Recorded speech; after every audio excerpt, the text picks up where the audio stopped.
Argentina. Buenos días, buenas tardes.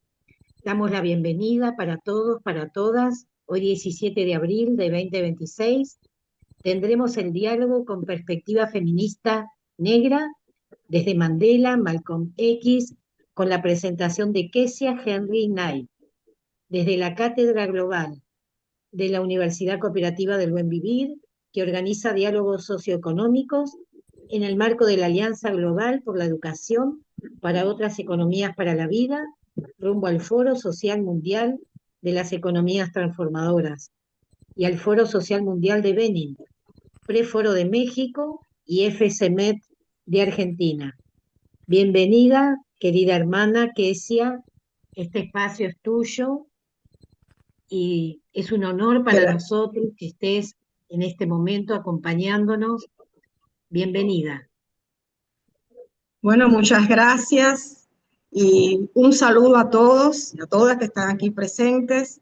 Para mí realmente es un gran placer poder compartir estas ideas con amigos, con colegas, desde esta perspectiva también de la solidaridad y de la Universidad del Buen Vivir. Bueno, el tema que voy a compartir, dialogar, con los presentes, pues ya usted presentó el título, Perspectiva Feminista Negra desde Nelson Mandela y Malcolm X. Seguro que muchos se estarán preguntando, bueno, pero es feminismo, sin embargo, tiene nombre de dos hombres, Nelson Mandela y Malcolm X. Y por eso el subtítulo de la conferencia es Madres y esposas que sostuvieron la lucha de estos grandes hombres. Y me gustaría que la primera imagen, pues, llevara el impacto realmente de toda esta conversación que vamos a tener en el día de hoy. Y realmente me gustaría, para introducir el tema, que dejar como enunciado, Nelson Mandela estuvo 27 años en prisión. Y la pregunta desde la perspectiva feminista negra es, ¿quién crió a sus hijos? ¿Y quién mantuvo su nombre vivo? ¿Quién pagó a sus abogados? De igual manera, dejo allí puesta en la conciencia, Malcolm X fue asesinado justo a los 39 años, muy joven. La pregunta de la perspectiva es, ¿quién recogió esos pedazos? ¿Quién crió a sus 6 hijas? ¿Y quién decidió qué versiones de su historia sobreviven hasta hoy? De manera que el feminismo negro nos enseña que al lado de cada gran hombre hay al menos una gran mujer. Y a menudo esa mujer ha pagado el precio de lo innombrable, el precio de la sin nombre. Por eso me gustaría subrayar que para entender los límites y posibilidades de liderazgo masculino en la lucha negra, no basta con leer lo que Mandela y Malcolm X dijeron sobre las mujeres. Hay que preguntarse, ¿qué hicieron las mujeres por ello? Y sobre todo, ¿qué costo sufrieron? 4 biografías mínimas. Voy a compartir 2 madres, 2 esposas que reescriben lo que sabemos sobre estos 2 íconos. Y la primera es Louise Little, la madre que hizo a Malcolm X. Y repito, Louise Little, la madre que hizo a Malcolm X. Esta madre que hizo a Malcolm X nació en 1894-97, no hay precisión. Muere en 1989. ¿Dónde? En un hospital psiquiátrico. Madre de 8 hijos, incluyendo a Malcolm X. Su filiación política fue garbellista y dentro de eso la UNIA, que era el movimiento universal del desarrollo del negro. Estas siglas en inglés. ¿Cuál es la tesis que sostengo sobre Little, la madre de Malcolm X? Que fue la primera y más importante maestra política de Malcolm X. No se dice. Sin embargo, fue la primera y la más importante maestra política de Malcolm X.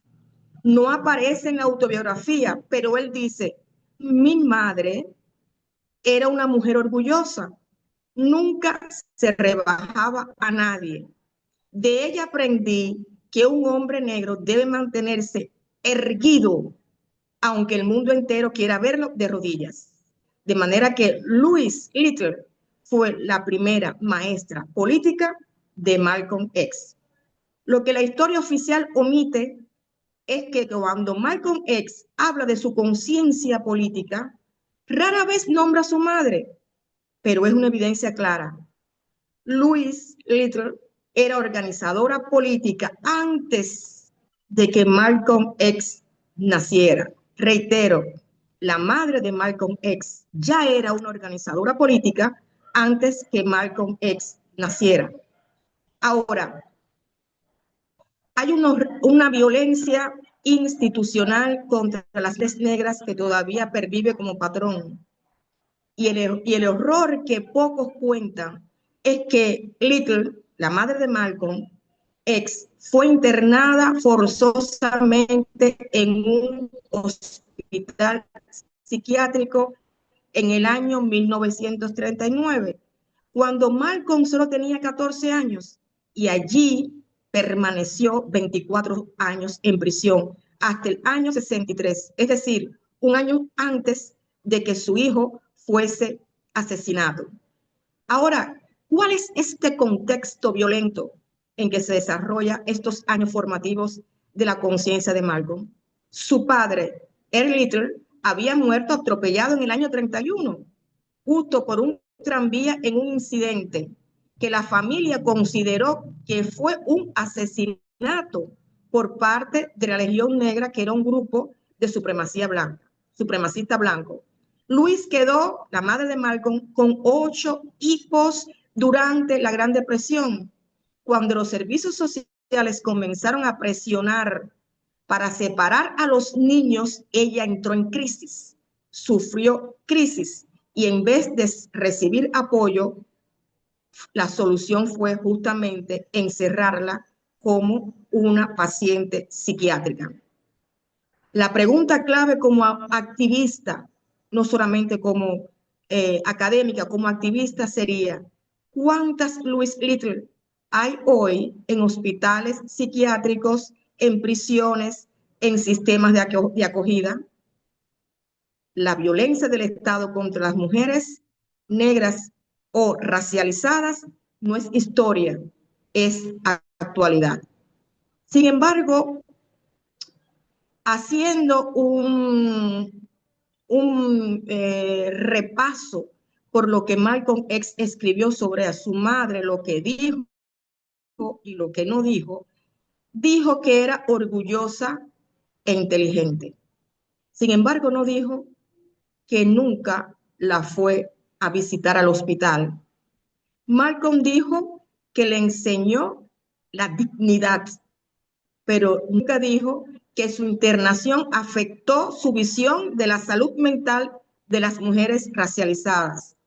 Malcolm dijo que era garbellista, sin embargo, nunca subrayó que esta actividad política de su madre fue lo más importante o lo más importante que él recibió ante que muchos discursos de hombres políticos. Ahora, podremos rastrear la evolución de Malcolm hacia el internacionalismo, que fue su etapa final, a través del garbellismo de su madre, o es una conexión que él mismo no pudo desarrollar, que él mismo no pudo conectar. Y eso es una pregunta que debe hacerse el feminismo negro. ¿Puede Malcolm o pudo Malcolm rastrear en esta evolución de su etapa las ideas políticas de su madre? ¿Sí o no? Vamos a dejar esta pregunta ahí y vamos a ir ahora a Betty Savage, la viuda que construyó el legado de Malcolm. Betty Savage, la viuda que construyó el legado de Malcolm X. Ella nació en Detroit en 1934. Su muerte fue en 1997. Y lo que poco se dice es que justo fue quemada por su nieto de 12 años, sufrió una muerte violenta. Estudió enfermería y crió a sus 6 hijas.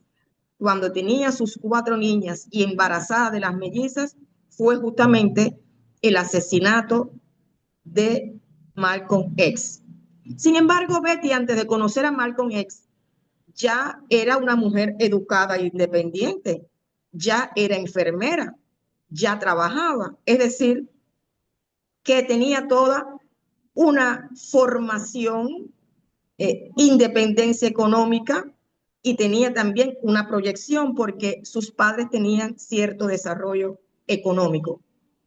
Su primer encuentro con Malcolm, según su biografía de Manning Mirabel, Betty asistió a una charla de Malcolm y en una mezquita de Harlem quedó impresionada por su elocuencia, pero también crítica.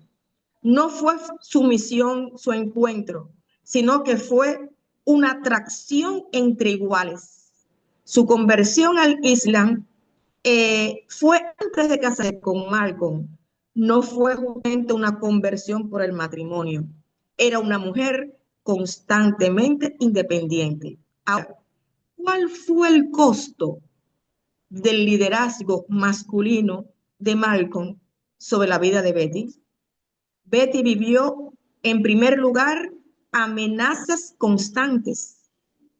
La familia Savage vivió bajo protección del FBI y bajo amenaza de la nación del Islam después de la ruptura que tuvo Malcolm con esta organización de perfil religioso. El embarazo, por segundo punto, el embarazo durante el asesinato, tenía 2 gemelas cuando el 21 de febrero le arrebataron la vida a Malcolm.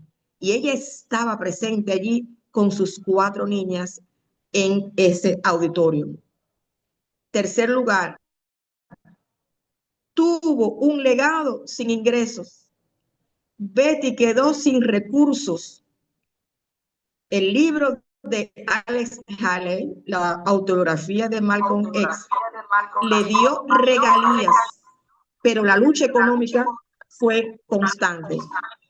Betty, en una cita del año 1992, en una entrevista, dice: la gente veía a Malcolm como un líder, yo lo veía como mi esposo, el padre de mis hijas.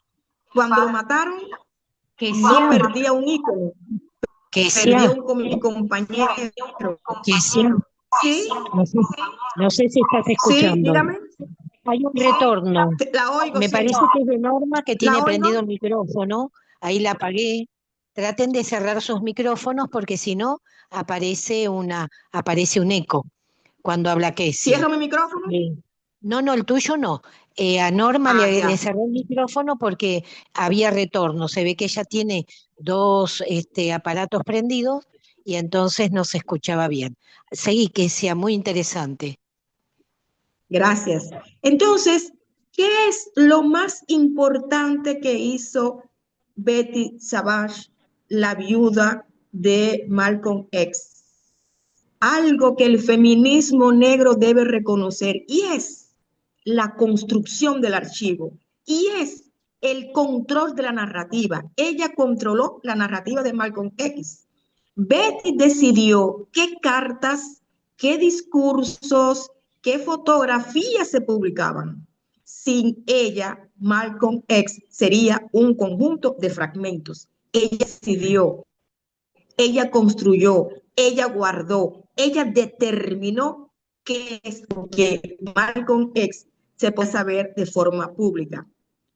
Educó a sus 6 hijas, defendió su legado, eso es trabajo feminista. Aseguró que la memoria de su esposo, este hombre ya internacional, no muriera, pero se reinventó, no quedó en la tristeza, no quedó apagada. Betty obtuvo un doctorado en educación en el año 1975 en la Universidad de Massachusetts y trabajó como administradora universitaria durante 20 años. Ahí está la imagen de Betty con sus 6 hijas hechas, construidas, manteniendo también el legado de Malcolm y controlando su archivo. Y es ahí un punto importante, entero, del feminismo negro, desde la perspectiva no solo académica, sino también desde la perspectiva del activismo social. Mi pregunta es, ¿cuántos movimientos han desaparecido porque nadie hizo el trabajo que hizo Betty? ¿Por qué ese trabajo de archivar, educar, mantener se feminiza y nunca es reconocido como liderazgo? Pues Betty fue líder del archivo de Malcolm X. Ahora, realmente tuvo una tragedia final, una gran tragedia final. Lo apuntaba al inicio, y es que en el año 1997, el hijo de Betty, el hijo de Kubila, una hija con 12 años, el nieto provocó un incendio en su apartamento, su cuerpo sufrió quemaduras de un 80 grados por ciento y 3 semanas después, Betty, quien cuidó de la vida de Malcolm después de muerto, su archivo y su reconocimiento, falleció. Ahora, mi interpretación, Betty Savage sobrevivió al asesinato de su esposo, sobrevivió a décadas de pobreza y racismo, sobrevivió a la crianza de 6 hijas sola y fue asesinada, sin embargo, por el trauma intergeneracional de su propia familia. El patriarcado, la violencia estatal y el paso de la salud mental comunitaria la mataron 32 años después que Malcolm. Ahora, pasemos entonces al análisis feminista de la perspectiva del feminismo negro de Nosekini Feni, la madre de Nelson Mandela. Nosekini Feni, la madre de Nelson Mandela. Ahí está una imagen muy reveladora de la madre de Nelson Mandela. Nació aproximadamente en el año 1880 y quiero que se percaten de la opacidad de los archivos. Ya hemos visto 2 nacimientos que dan fechas aproximadas porque no hay una exactitud y ahí está presente lo colonial en los archivos, esa opacidad, esa borradura que se tienen sobre todo en las familias racializadas. Muere en el año 1968, justo cuando todavía Mandela estaba en prisión. Su pueblo del clan Mandela, de su propia, biológicamente era su único hijo. Y para los estudiosos de las culturas coloniales y precoloniales africanas, voy a dar un dato interesante, y es que el peso de la maternidad en la cultura Xhosa tiene algo que destacar aquí, y es que ella, al ser la tercera esposa de Henry Magdala Mandela, el padre Nelson, en esta poligamia tradicional, cada esposa tenía su propia casa y sus propios hijos. De manera que Nelson no nació en la casa principal del padre, nació en Puno. Y cuando el padre fallece, Nelson tenía 9 años. Ya hay un padre ausente, pero eso no es lo que más subraya Nelson. Y es que su madre, Nosekini, al quedar viuda, la tradición dictaba que el hijo debía ser criado por un regente y no por su madre. Y aquí hay un abandono que lo destaca en el libro El largo camino hacia la libertad. Dice Mandela, mi madre me llevó a Hessenkwini. Recuerdo que lloré cuando ella se fue. No entendía por qué no podía quedarse. Ella me explicó que ahora viviría con el regente, que era un honor y subraya Mandela, pero yo quería a mi madre, como es lógico. Me gustaría hacer esta pregunta y esta enunciación. La separación forzosa es un acto de violencia. Y aquí hay un patrón colonial. Y aquí hay un patrón colonial. ¿Cuál? La separación de niños negros de sus madres era una tecnología de dominación que se repite en la esclavitud y se mantiene en el apartheid, en el sistema de acogida y también en las prisiones. La separación forzosa, este patrón colonial y niños criados violentamente separados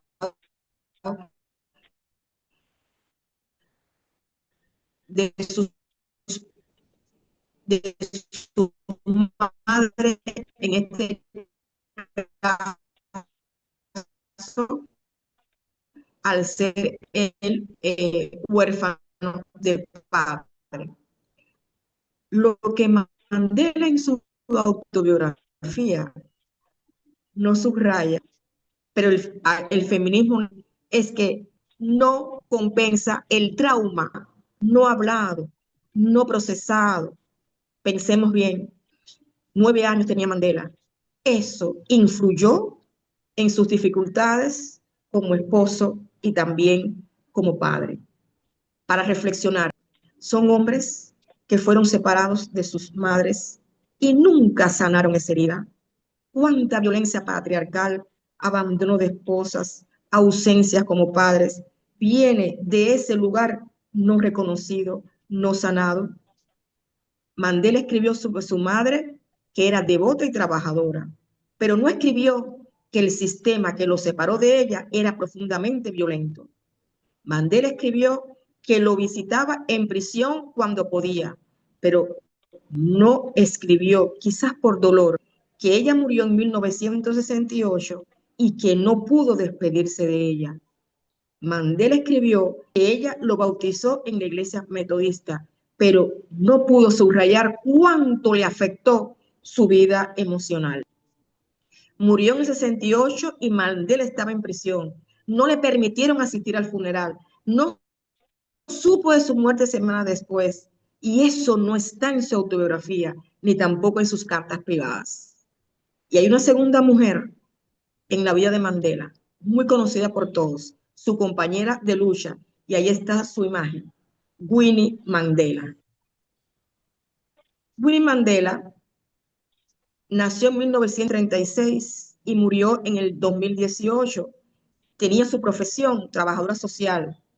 Se casó en 1958 con Mandela y en 1996 se efectuó el divorcio oficial, aunque estaban separados desde 1992, y de este matrimonio pues tuvieron 2 hijas.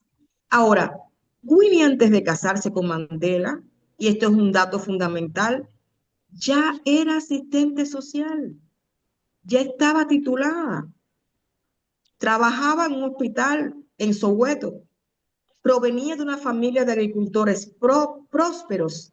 Su padre era historiador y agricultor, tenía educación, tenía ingresos, tenía un futuro.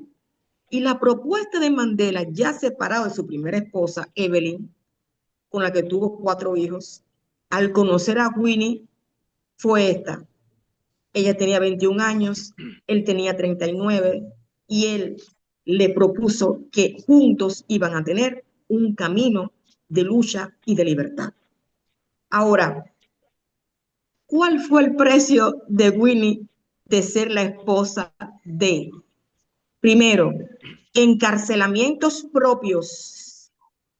Winnie fue detenida, torturada y pasó 18 meses en solitario de 1969 a 1970. El apartheid no distinguía entre la esposa del líder y la líder misma. Segundo lugar, sufrió destierro. Fue desterrada a Brentford, un estado libre durante 9 años, desde 1979 a 1986. Y vivió durante ese tiempo en una tienda de campaña sin servicios básicos y lo peor, también separada de sus hijas, sus dos hijas. Tercera consecuencia de ser la esposa de vigilancia constante. La policía sudafricana la siguieron durante décadas, igual que el FBI. Y sus conversaciones telefónicas eran grabadas y sus visitas eran registradas. Cuarto consecuencia de ser la esposa de la soledad de esperar a Mandela durante 27 años. Winnie lo visitó esporádicamente. Las visitas conyugales fueron permitidas solo los últimos años. Winnie crió sus hijas sola. Winnie, cuando la entrevistaron en el año 1990, expresó: me convirtieron en un símbolo, pero un símbolo no tiene necesidades. Un símbolo no se cansa. Un símbolo no siente dolor. Yo era una mujer joven cuando lo metieron preso. Cuando salió, ya yo no era esa joven. El apartheid me robó mi juventud, mi matrimonio, mi vida. Palabras de Winnie Mandela, como la esposa de, no como líder. De manera que hay que entender luego y con seriedad y no eludir lo incómodo cuando se sucede la controversia entre Willie y Nelson entre el año 1989 y 1989 en el Unix Football Club. Ella fue acusada de liderar un grupo de jóvenes que secuestraba, torturaba y asesinaba a presuntos colaboracionistas del apartheid. El caso se hizo famoso y Stoffi Seipi, 14 años, fue secuestrado y asesinado. Este contexto ni justifica, este contexto tampoco juzga. Este contexto es analizado desde la perspectiva del feminismo negro, de los feminismos negros. La violencia de los campos de liberación era real, también generalizada. Y Winnie actuaba en un contexto donde el Consejo Nacional Africano estaba proscrito y Mandela estaba incomunicado. La Comisión de la Verdad y la Reconciliación de 1997 la declaró responsable política, no penal. Lo que el feminismo negro debe decir y defender es: Winnie Mandela fue una mujer que operó en la zona más oscura de la lucha armada. El feminismo no exige pureza, pero sí análisis. Y el análisis de Winnie nos obliga a preguntar: ¿qué le hace la violencia a la mujer que lucha contra la violencia?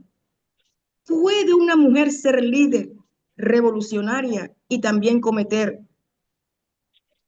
atrocidades? De manera que este divorcio público de Mandela y Winnie en el año 96, después de ser presidente, tuvo sentimientos y tuvo análisis encontrados. Por una parte, se habló de infidelidad, pero la causa real, según los biógrafos, fue irreconciliables diferencias políticas y personales.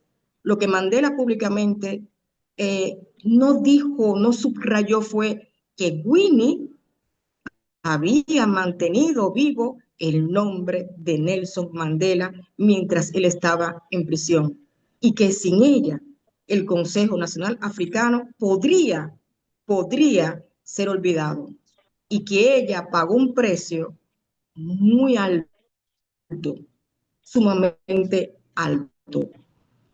De manera que Winnie dice sobre el divorcio: Nelson fue liberado de la prisión, yo fui liberada de Nelson. Ambas liberaciones fueron necesarias. Destacar algo muy importante para los feminismos.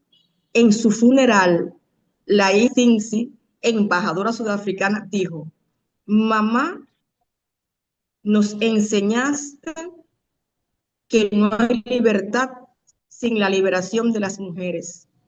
Nos enseñaste que la valentía no es la ausencia de miedo, sino la capacidad de actuar a pesar de él. El Consejo Nacional Africano finalmente la llamó Madre de la Nación, un título que nunca se le dio mientras vivía. El precio de ser la esposa de. La llamaron Madre de la Nación, un título que nunca se le dio mientras vivía. Vamos a hacer aquí un análisis comparativo con estas 4 mujeres que influyeron en la vida de estos 2 hombres. Little, la madre de Malcolm X, ¿cuál es su aporte principal? La formación ideológica garbellista. ¿Cuál fue el costo pagado, el precio? 24 años en un hospital psiquiátrico. ¿Y cuál fue el reconocimiento? Casi nulo. Betty, la esposa de Malcolm, su aporte principal, construcción de su legado, de su archivo, crianza de sus 6 hijas. ¿Cuál fue el costo? Viudez violenta, pobreza y muerte trágica. ¿Qué tuvo de reconocimiento? Totalmente tardío. Casi su nombre no se menciona. No sé qué ni inicial y base emocional. El costo pagado, pérdida temprana del hijo, muerte durante su encarcelamiento. ¿Y cuál es su reconocimiento? Totalmente mínimo. ¿Y qué pasó con Winnie? Su aporte principal fue mantener vivo el nombre del Consejo Nacional Africano, la crianza de sus hijas. El costo pagado, 18 meses de solitario, 9 años de destierro y demonización pública. Subrayo, demonización pública. ¿Y cuál es su reconocimiento? Totalmente controvertido. Y aquí, de forma sucinta, podemos ver patrones que el feminismo negro identifica con estas mujeres. El patrón número 1, madres formadoras, madres borradas. Tanto Luis Litri como Noseki Feni fueron formadoras de sus hijos, ambas borradas de las narrativas oficiales. ¿Por qué? Porque en la historia del gran hombre empieza con su adultez, no con su infancia. Y porque la influencia política de una madre se considera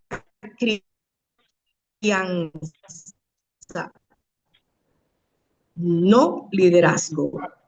Patrón número 2, Betty Savage, esposa de Malcolm.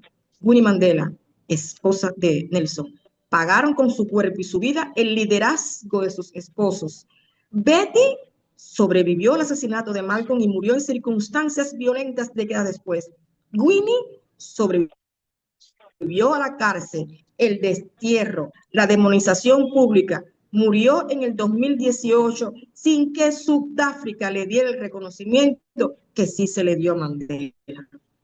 Patrón número 3. Son mujeres horcones invisibles. En ambos casos, las mujeres fueron el sostén emocional, logístico y político. En ambos casos, este trabajo fue invisibilizado o visto de manera mínima. La pregunta incómoda para este grupo que estamos aquí de personas pensando y dialogando. Si Malcolm X hubiera tenido una madre que no fuera garbellista, ¿habría sido el líder que fue? Si Nelson Mandela hubiese crecido con su madre en lugar de ser entregado al regente, ¿habría sido el mismo líder que fue? El feminismo negro nos obliga a decir no. Estos hombres fueron ellos que los acompañaron. Sin embargo, la historia contamos sobre ellos solamente. Podemos revisitar de esta forma. Antes de esta conferencia, Mandela es un gran líder. Después de esta conferencia, Mandela fue un gran líder, y gran parte se lo debe a Winnie, que mantuvo vivo su legado durante 27 años. Malcolm X fue un gran orador, pero después de estas conferencias, Malcolm X fue un gran orador porque Louis Little le enseñó que los negros merecen estar erguidos. Antes de la conferencia, Mandela habló sobre mujeres. En este momento podemos decir que Mandela no habló sobre su madre y que murió mientras estaba preso sin que pudiera despedirse de ella. Malcolm X evolucionó el papel formativo de su madre. Lo que podemos pedirles hoy, a manera de justicia reparativa, es que si Mandela estuviese vivo, que en la autobiografía, en el largo camino hacia la libertad, preguntarle, ¿caminabas con Winnie Nelson? Y si Malcolm X estuviese vivo, podríamos preguntar a manera de ejercicio de justicia reparativa, y tu madre en sus discursos del garbellismo, ¿por qué no aparecen en tu autobiografía? ¿Por qué no se denuncia el sistema que la encerró durante 24 años? Lo que el feminismo negro puede hacer ahora es reescribir los archivos, las cartas de Mandela a Winnie desde prisión, los diarios de Betty Savage, los documentos de internamiento de Louis Little, porque todo eso existe y se debe usar. Y hacer una contralectura de la opacidad de estos archivos. Por otra parte, el activismo que puede hacer, nombrar calles, nombrar escuelas, premios. ¿Cuántas escuelas llevan el nombre de Winnie Mandela? ¿Cuántas llevan el nombre de Betty Savage? El reconocimiento material e inmaterial también importa. El reconocimiento visible también importa. El reconocimiento en el patrimonio con el nombre de estas mujeres también importa. ¿Qué más nos enseña? Que la historia se debe de tener una narrativa completa en las universidades, en los activismos, en los materiales educativos. Nunca más un capítulo sobre Mandela sin un capítulo que hable de Winnie.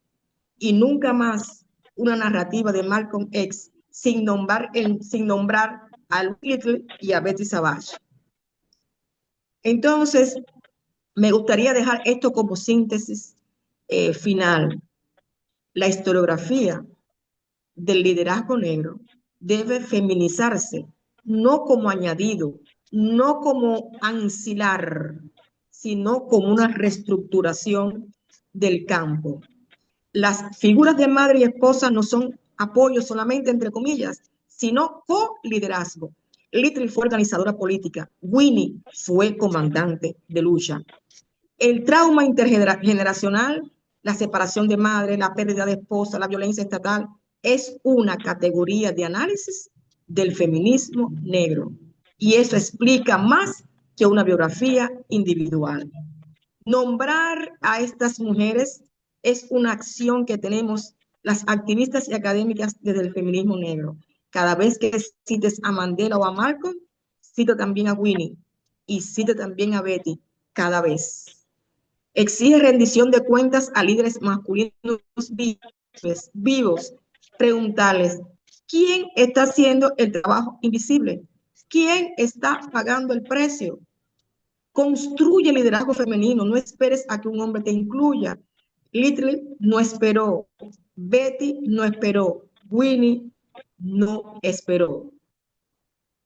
Y como cierre de Little me gustaría decir, murió en un hospital psiquiátrico un año antes que su hijo fuera honrado como mártir de la liberación negra.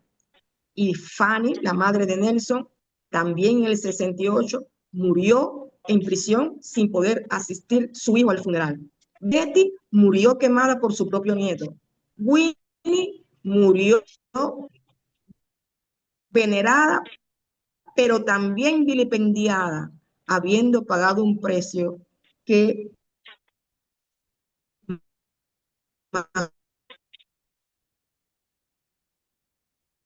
Mandela jamás imaginó. No. El feminismo negro no es una teoría abstracta, es una activa a estas mujeres.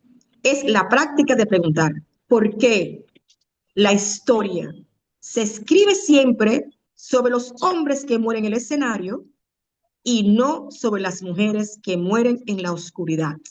Reitero, ¿por qué la historia se escribe siempre sobre los hombres que mueren en el escenario y no sobre las mujeres que mueren en la oscuridad? Y esta pregunta realmente es la pregunta de esta conferencia. Muchas gracias. Si hay algo que quisieran aportar, pues le doy el momento para hacer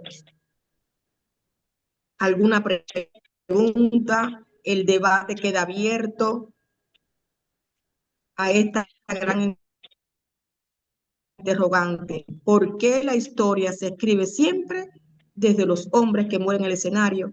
Y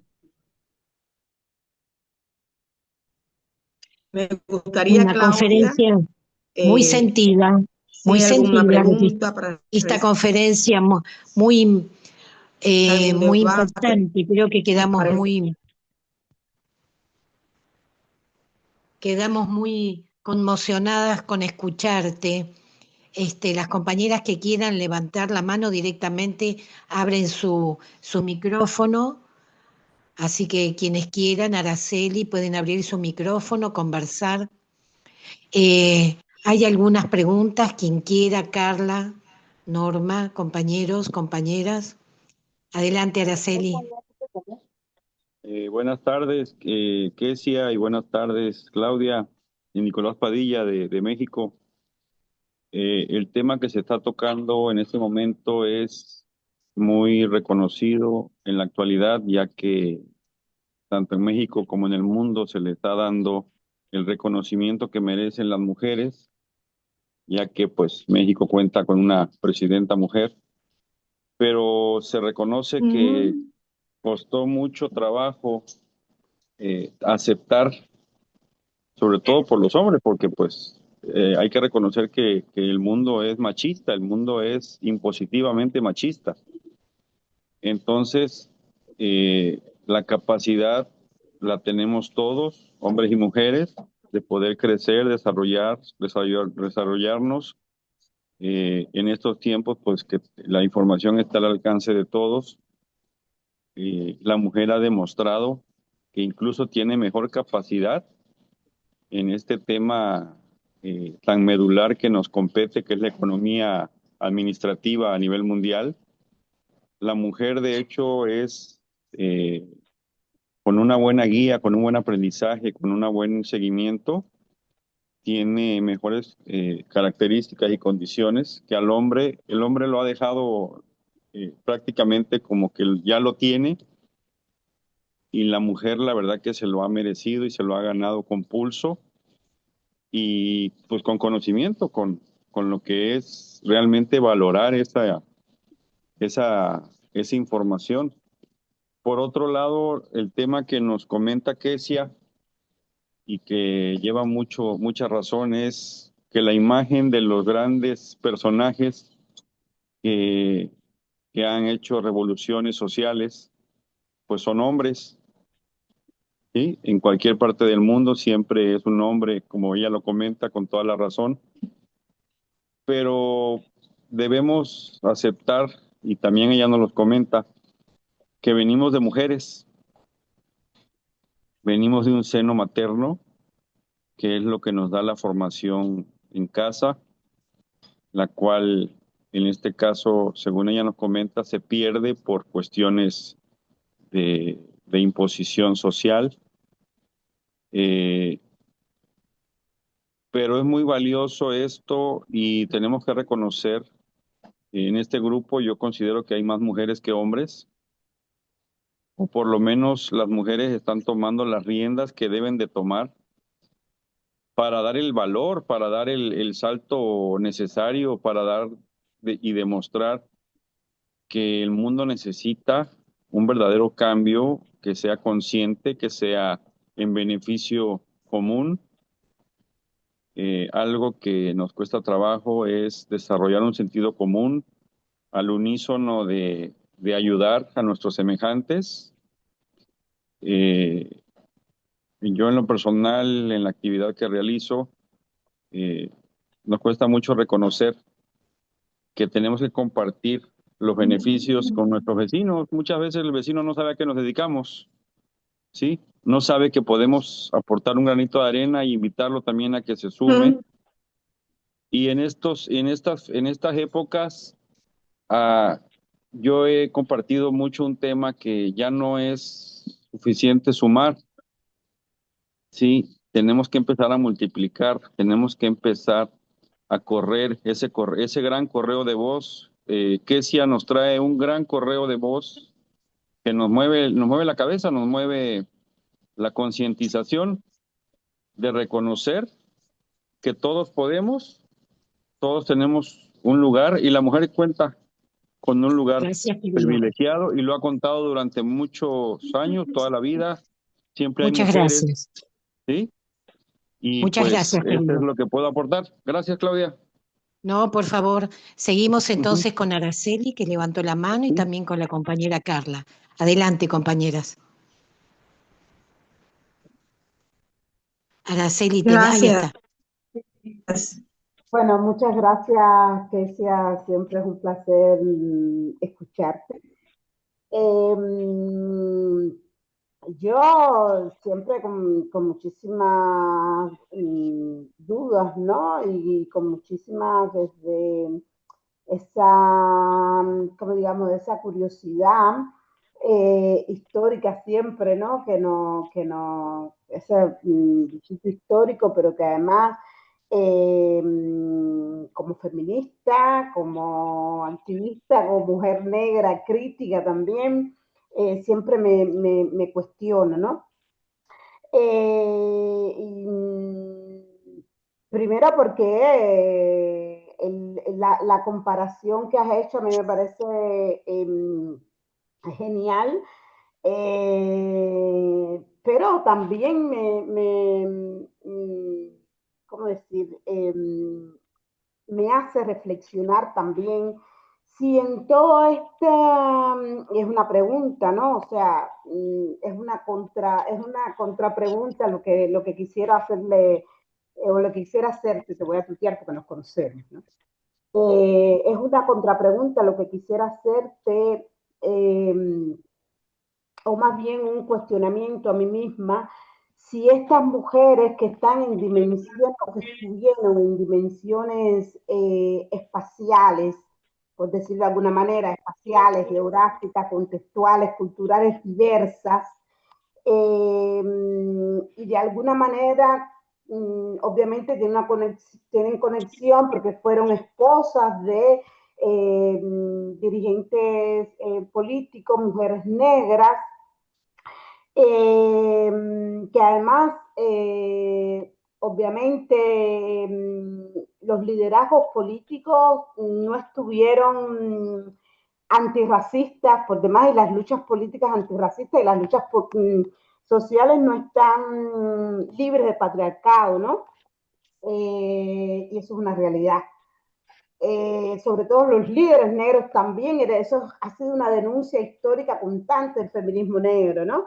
Cómo los líderes negros también heredaron estas características a pesar de que luchaban con el racismo estructural.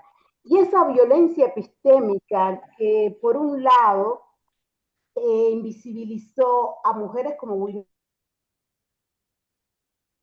Mandela, que estamos hablando obviamente de Nelson Mandela, que a nadie le quepa duda lo que es, ¿no? Sin embargo, estamos también hablando de una mujer que la mayoría, muchísima gente, muchísimas personas y muchísimas mujeres luchadoras antirracistas no la conocen, ¿no?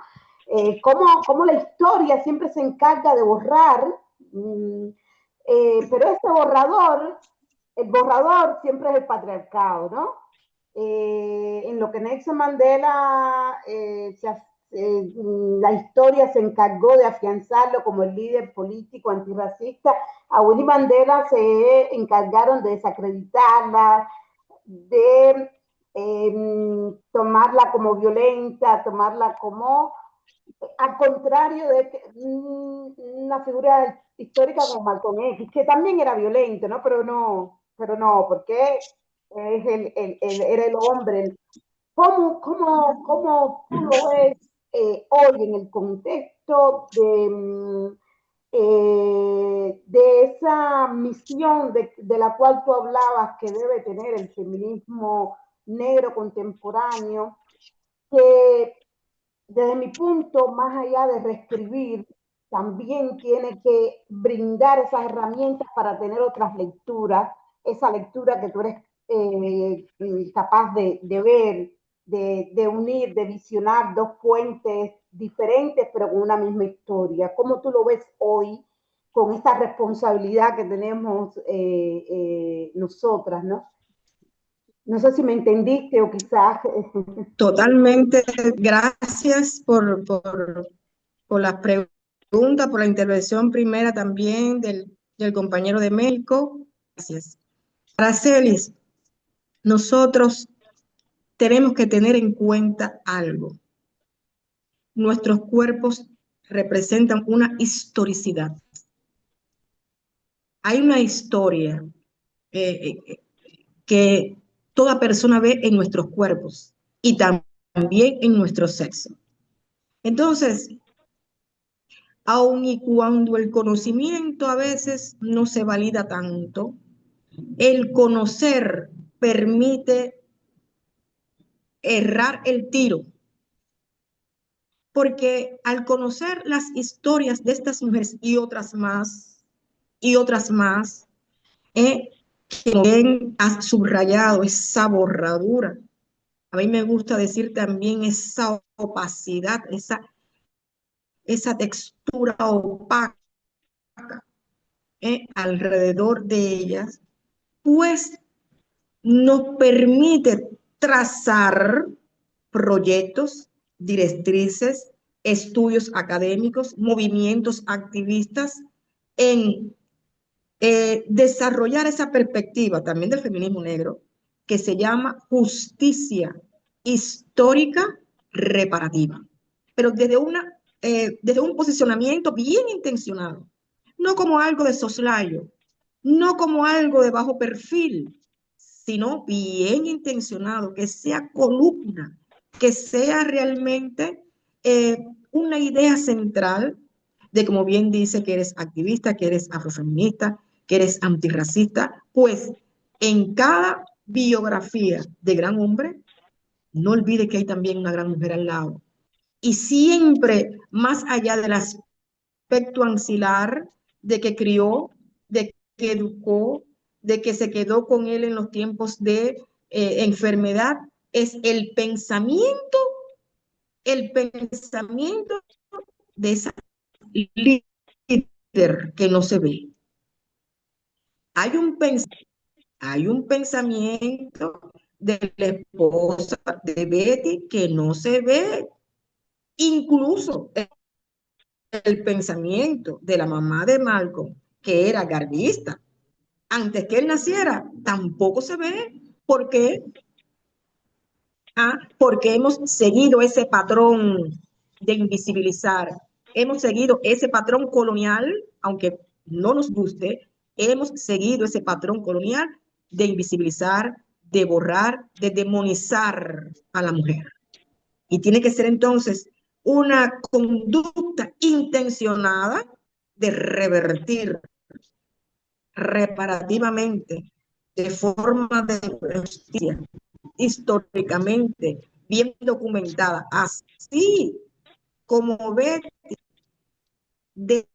determinó qué es lo que salía o no de Malcolm, con ese mismo carácter determinado, establecer genealogías distintas de nuestras historias locales, nacionales y transnacionales, establecerlas, colocarse, decirla, hablarla, poner nombres, visibilización colonial no es luchar contra determinadas naciones, no, luchar contra un patrón colonial es luchar justamente contra nuestras propias fortalezas mentales que hemos heredado y que aún se mantienen.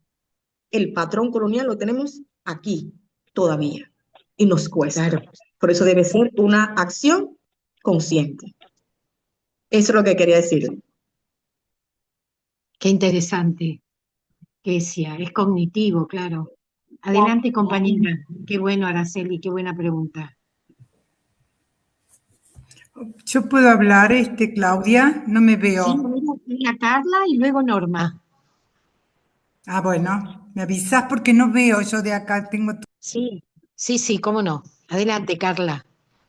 Muchísimas gracias. Kesia, felicidades y muy agradecida por esta conferencia, muy sentida, muy emotiva, porque Gracias. mueve todas las fibras, ¿no?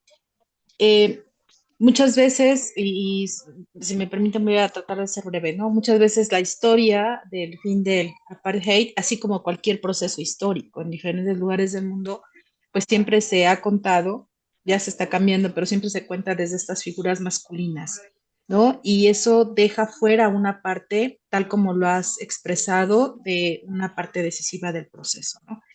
Eh, Planteaste una idea muy potente, ¿no? No solo rescatar a las mujeres olvidadas, sino cuestionarnos, ¿no? Cómo se construye el archivo y quién queda visible como sujeto político.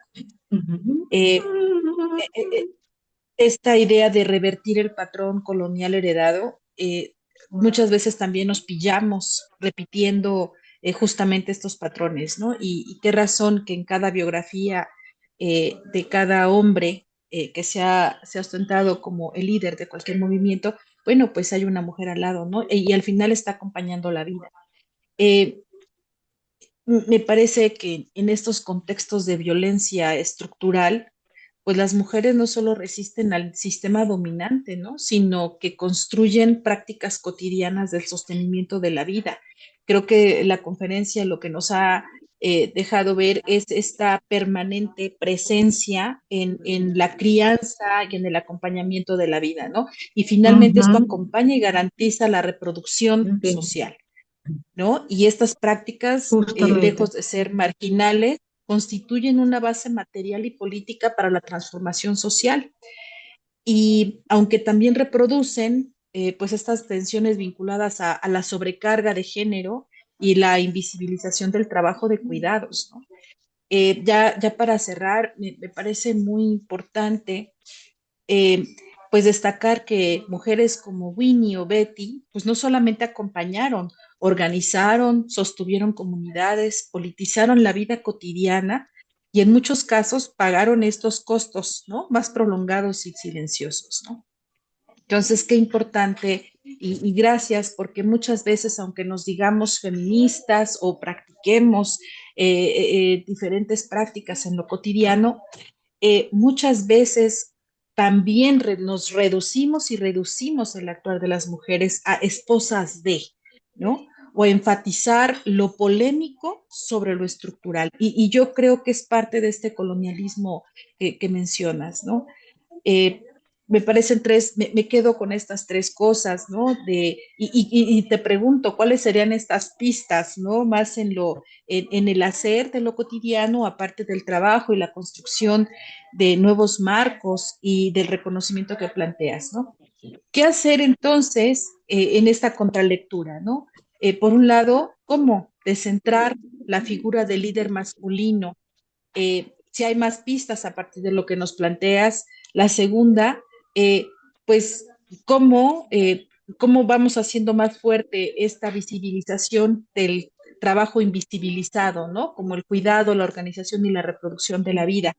Y por otro lado, en este contexto de guerra, de crisis, de múltiples crisis que atravesamos, eh, de repente me encuentro atrapada. La pregunta es cómo repolitizar lo cotidiano.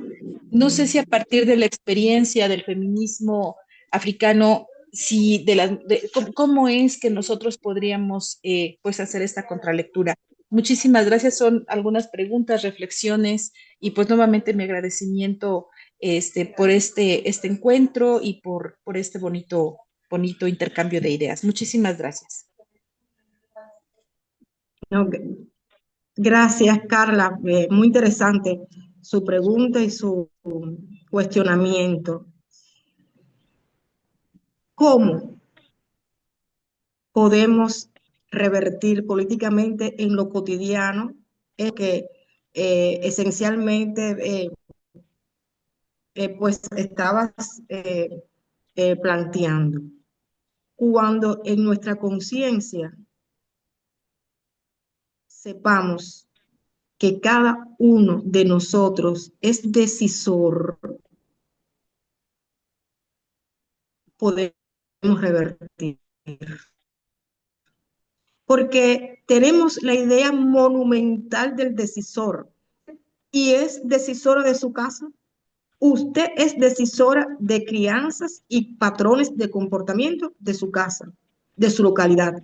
Si es profesora, usted desde sus enseñanzas puede reposicionar, usted puede cambiar, usted puede alimentar desde esta visión determinadas cuestiones históricas. Lo que no se ve, usted lo hace ver.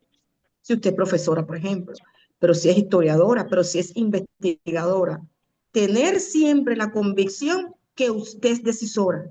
En el espacio que usted se desarrolla, usted es decisora. Y quitarle un peso a esa monumentalidad del gran decisor que hace leyes. Hay no dicho en un hogar que se convirtieron en testamentos políticos en la posteridad, pero se dijeron primero en el contexto de un hogar sencillo.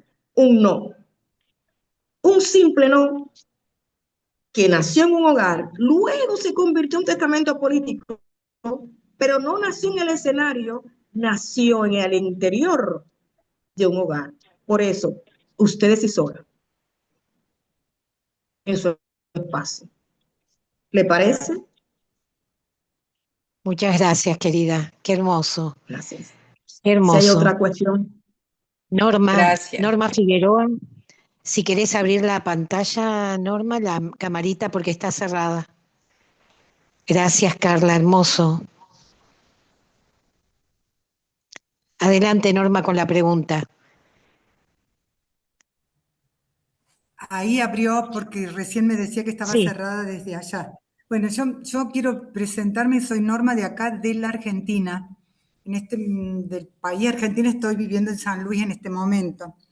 Y quería reflexionar, me encantó el cómo presentaste a estas mujeres en lo histórico y cómo las recuperás, que sea como sujetas políticas, ¿no? No la mujer de estos análisis de los roles de madre y esposa, pero recuperando su cuestión política.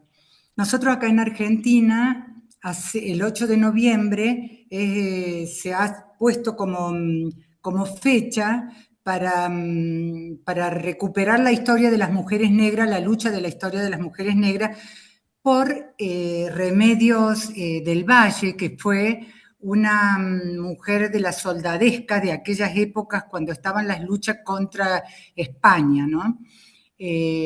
Bueno, se la recupera desde ahí porque ella formó parte de las milicias, de lo que se llamaba en aquel momento la lucha independentista de España, que tiene sus mezclas, diríamos, y me encantó esta propuesta que vos decís, cómo hacer una contralectura aún en nosotras mismas, desde el feminismo, ¿no?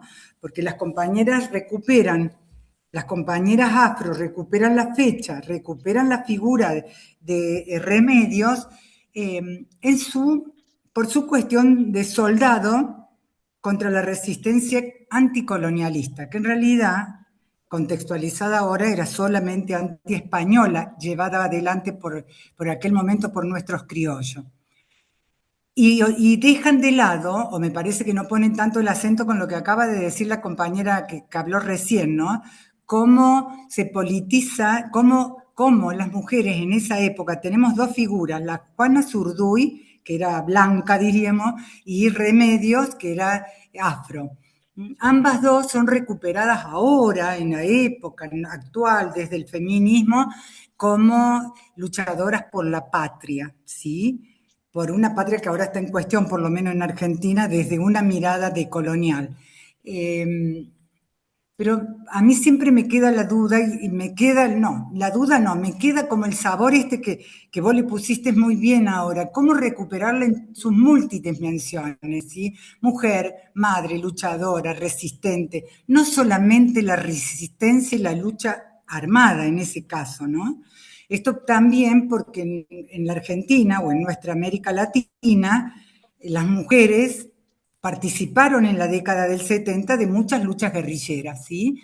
Entonces, de hoy por hoy, el feminismo, yo pertenezco a las dos partes. Yo he sido detenida política por lucha en los 70 y feminista. Entonces, desde el feminismo se quiere abrochar de que en la década del 70 las mujeres luchábamos desde el feminismo. No, las mujeres salíamos a luchar como soldados, como soldadesca en esa época porque ameritaba además una lucha revolucionaria, pero nunca atravesada por la cuestión feminista.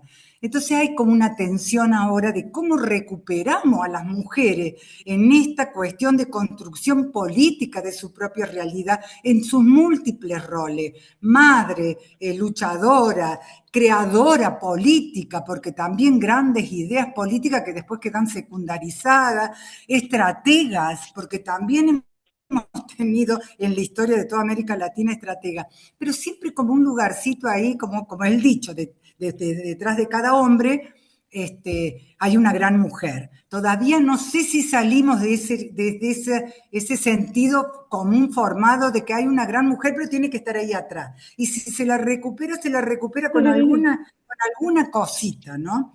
Entonces me parece que esta presentación que has hecho, o cómo lo has dado, me encantó porque no dejaste un huequito así, como madre, preguntándote también sobre la violencia ejercida cuando está organizada así con las mujeres.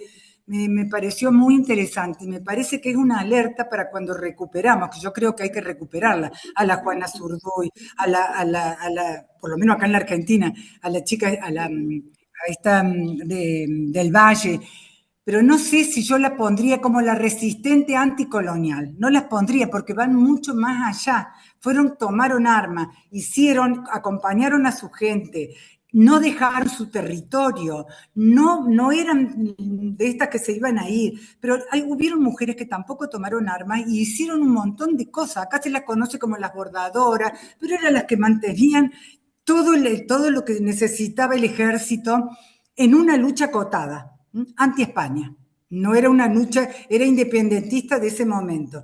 Pero eso no quita que fueron sujetos políticos de su época y no se las recupera desde sujetas políticas desde su época que no dejaban ninguna de sus otras actividades. No estaban dedicadas solamente a la milicia, ¿sí? Como estaban los del ejército que se iban por meses y andaban por ahí. No, ellas seguían manteniéndose, ¿no? Cuento que Remedios del Valle murió en estado de indigencia. ¿Y sabés cómo la recuperó? ¿Cómo la calificó Belgrano, que fue uno de nuestros héroes en la Argentina, la madre de la patria? Madre, primero madre, ¿sí? Entonces me parece que tu propuesta es muy abarcativa, me encantó, y me encantó el modo en que lo relatás, porque uno las vive, pareciera ser que la estuviera viviendo en esas situaciones, ¿no? Y cómo detrás de grandes hombres, que yo a Mandela lo readmiro, también tienen este tipo de cosas, que nosotros tenemos acá personajes que jamás en la vida van a poner el acento en la mujer, ¿no? Así que yo te agradezco mucho por todo lo que has brindado. Muy interesante, Norma, muy interesante. La mujer tiene esa capacidad de abarcar muchas esferas. Por eso utilicé la palabra horcón. Es un horcón, la mujer es un horcón. Y para distinguir un perfil político de una mujer, no necesariamente hay que desdibujar la parte afectiva, como madre, como hija, como esposa. No hay que desdibujar ninguno de sus perfiles, por el contrario, lo sabe llevar todos a la vez. Muy interesante, Norma, gracias. Sí, esto fue, la verdad fue muy emotivo. Nos quedamos conmovidas con tu presentación y también con ganas de seguir escuchando, ¿no? Si bien este, se terminó este tiempo de esta conversación hermosa, pero nos queda ahí esta perspectiva política, de la relectura y de una nueva para revisar con esta metodología que nos propones a todos estos héroes varones, ¿no es cierto?, que se construyeron también con nuestros cuidados y con nuestras formas de intervenir en el mundo. Así que es una mirada también introspectiva hacia adentro de las formas del cuidado, de las formas de intervenir, de la perspectiva política, ¿no es cierto? Porque el cuidado es una perspectiva política. Así que muchas gracias por esta presentación. Muy bien. El video lo vamos Buenas a... tardes. Ajá. Muchísimas gracias. Buenas tardes. Gracias por la recuperar. oportunidad, gracias. Así que muchas gracias por todo. Muchas gracias. Gracias por la oportunidad. Gracias por la oportunidad. Gracias, Claudia. Gracias a todos. Gracias. Muchas gracias. Maravillosa jornada, muchas gracias. Gracias a todos. Gracias por la oportunidad de conversar.